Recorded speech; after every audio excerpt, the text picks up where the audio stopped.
Doctor Jaishankar जो हैं वो रशिया पहुंच गए हैं। एक तरफ सुनने में ये आ रहा है कि डॉक्टर जयशंकर जो हैं वो जो बाली में 15-16 नवंबर को जो G20 की प्रेसिडेंसी मिलनी है इंडिया को, और वहाँ पे सारे ग्लोबल लीडर्स आ रहे हैं। वहाँ पे उसी कमरे में सब, बाइडेन भी बैठे होंगे, जयशंकर और क्या नाम है, पुतिन साहब भी बैठे होंगे, मोदी साहब भी बैठे होंगे। तो कोई बैक चैनल वेस्ट के और जो है वो रशिया के कोई ताल्लुकात ठीक करने गए हैं। फाइनली आखिरकार इंडिया ने बता दिया कि रिलेशनशिप्स कैसे कायम किए जाते हैं। अभी रिसेंटली यूनाइटेड स्टेट के अंदर रशिया को ज़रूरत थी इंडिया की, और इंडिया ने खुलेआम यूनाइटेड स्टेट के अंदर ये कहा कि मैं रशिया के साथ खड़ा हूँ और रशिया के हर काम के अंदर शाना बशाना काम के अंदर मैं दोस्त हूँ और काम आऊँगा और आता रहूँगा। और रशिया ने भी ये कहा कि इंडिया मेरा सबसे बेहतरीन दोस्त है।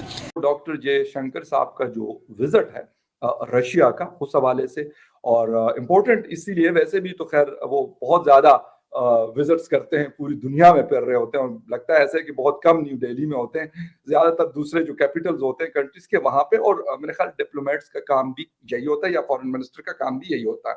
जय हिंद दोस्तों, पाकिस्तान ब्रेकिंग न्यूज चैनल में आप सभी का हार्दिक स्वागत। भारत के foreign minister doctor S Jaishankar Russia के विजिट पर है, जहां पर यह विजिट रशियन यूक्रेन वॉर के बाद सबसे पहला विजिट है किसी भारतीय का रशिया में। दुनिया के मीडिया में इस विजिट के बहुत सारे अनुमान लगाए जा रहे हैं।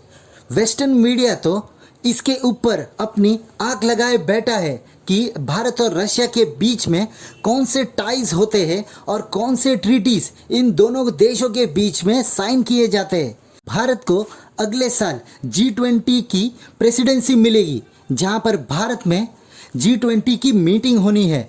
तो क्या एस जयशंकर रशिया के साथ इस G20 का एजेंडा शेयर करने गए हैं, या कि रशियन को G20 से क्या उम्मीद है, ये बात करने गए हैं। बहुत सारे मीडिया में तो ये बात भी चल रही है कि भारत अपनी बैकडोर डिप्लोमेसी से रशिया और पूरी दुनिया के बीच में सुलह करने जा रहा है।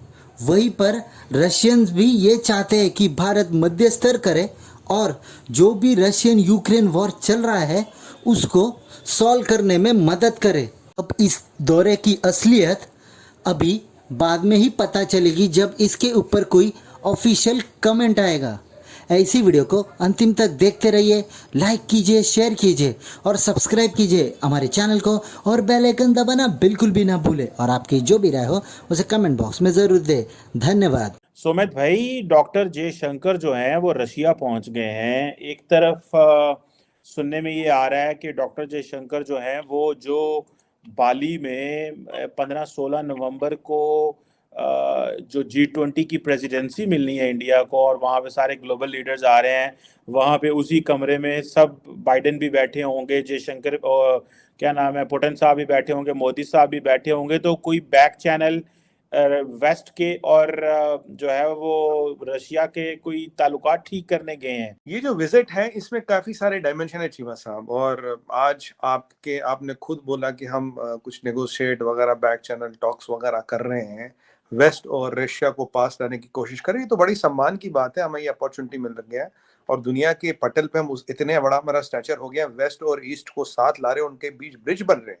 It's a good news for humanity and the peace of the world as such, and it's a feather in the cap for this elevated stature of India. India और रशिया के बीच में हमेशा बायलैटरल होता है। लास्ट टाइम इसी time के आसपास ये बायलैटरल हुआ था। पुतिन साहब 6-8 घंटे के लिए दिल्ली आए थे, काफी सारे कॉन्ट्रैक्ट साइन करके, काफी सारी डील होकर वो निकल गए। ठीक है, अब इस साल as per schedule Modi ji has to travel to Moscow for the bilateral, पर अभी इसका कोई आया नहीं कि बायलैटरल होगा नहीं होगा, कब होगा, कैसे होगा। एक ये भी संभावना डॉक्टर जयशंकर साहब गए, आप जानते हैं डॉक्टर जयशंकर साहब अकेले तो जाते नहीं, पूरा डेलीगेशन जाता है। तो क्या एक बेस बनाया जाएगा for bilateral of president Putin and prime minister Modi? तो अब मॉस्को में हो, यहाँ हो, कहीं हो, वो अलग बात है। मोस्ट प्रोबेबली मॉस्को में ही होगा अगर होगा, पर अभी उसकी कोई ऑफिशियल कंफर्मेशन नहीं है। और उस बायलैटरल में अब चीजें क्या क्या होंगी? लास्ट बायलैटरल में करीब 23 चीजों पे एग्रीमेंट हुआ था, उससे पहले बायलैटरल में 7 हुआ था।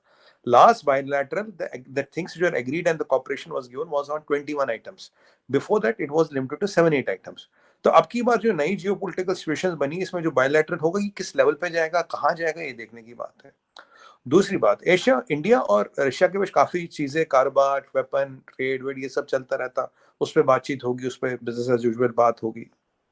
तीसरी बात जो डेवलपमेंट आई है वो यही है कि अभी इंडिया को G20 की प्रेसिडेंसी मिल रही है। अब G20 की प्रेसिडेंसी में इंडिया क्या क्या करेगा, इस जो चीज है G20 को, इसको कहाँ ले जाएगा, कौन से नए बेंचमार्क सेट करेगा, उसमें रशिया की कहाँ का मदद चाहिए होगी। What does India expect of Russia and what does Russia expect in return. Finally आखिरकार इंडिया ने बता दिया कि रिलेशनशिप्स कैसे कायम किए जाते हैं। अभी रिसेंटली यूनाइटेड स्टेट के अंदर रशिया को ज़रूरत थी इंडिया की, और इंडिया ने खुलेआम यूनाइटेड स्टेट के अंदर ये कहा कि मैं रशिया के साथ खड़ा हूँ और रशिया के हर काम के अंदर शाना बशाना काम के अंदर मैं दोस्त हूँ और काम आऊँगा और आता रहूँगा। और रशिया ने भी ये कहा कि इंडिया मेरा सबसे बेहतरीन दोस्त है। रिलेशंस बनाने हो तो गाइस इंडिया से सीखे, अगर रिलेशन कैसे बिल्ड करने हैं तो वो भी इंडिया से सीखे। कि रशिया और इंडिया इतनी ज़्यादा गहरी दोस्ती है कि जब इंडिया को रशिया की ज़रूरत होती तो चाहे दुनिया इधर से इधर हो रही हो, चाहे इंडिया को अमेरिका के खिलाफ जाना हो, लेकिन फिर भी वो रशिया के साथ खड़ा रहता है। बिल्कुल। अगर रशिया की बात करें तो रशिया भी हर एक कंट्री को पीछे करके इंडिया का साथ देता है। अभी रिसेंटली रशिया ने इंडिया से हेल्प मांगी यूनाइटेड स्टेट के अंदर, इंडिया ने रशिया को, यूनाइटेड स्टेट को पीछे करके कहा कि भाई मैं तुम्हारे साथ खड़ा हूँ, मैं हर हालात में तुम्हारे साथ खड़ा हूँ। ये बात करने का मेरे पर्पस ये है, क्या पाकिस्तान के साथ कोई ऐसी कंट्री है सिवाय चाइना के कि जो कि हमारे बैकएंड पर हमारे साथ दे। अगर इंडिया की बात करें, इंडिया खाली रशिया के साथ उनके ताल्लुकात अच्छे नहीं है, उनके ताल्लुकात अगर मैं बात करूं जापान के साथ बहुत अच्छे हैं, उनके ताल्लुकात अगर मैं मिडल ईस्ट के साथ बहुत अच्छे हैं, मिडल ईस्ट के साथ कुवैत, कतर वगैरह मिडल ईस्ट के अंदर बहुत अच्छे ताल्लुकात हैं। इनके वीज़े आज तक बंद नहीं हुए। आप पाकिस्तानियों को देख लें कि मिडल ईस्ट में वीज़ा अवेलेबल नहीं है। आप इंडिया को देख लें, उनकी चेन वर्क्स है वहाँ पर, पूरा बिजनेस है उनका वहाँ पर। लेकिन ये है कि पाकिस्तान की फॉरेन पॉलिसी इस टाइम बहुत यानी अफेक्टेड। एक तो हम पे एक लेबल लगा दिया गया टेररिस्ट का। एक्चुअली हम लोग है नहीं, हम लोग के पासपोर्ट यूटिलाइज़ किए जा रहे हैं। अफगानिस्तानी और लोग हमारे पासपोर्ट यूज़ करते हैं। एक्चुअली पाकिस्तानी ऐसे है नहीं, लेकिन हमारा एक इमेज क्रिएट कर दिया गया, ऐसा बिल्डअप कर दिया गया।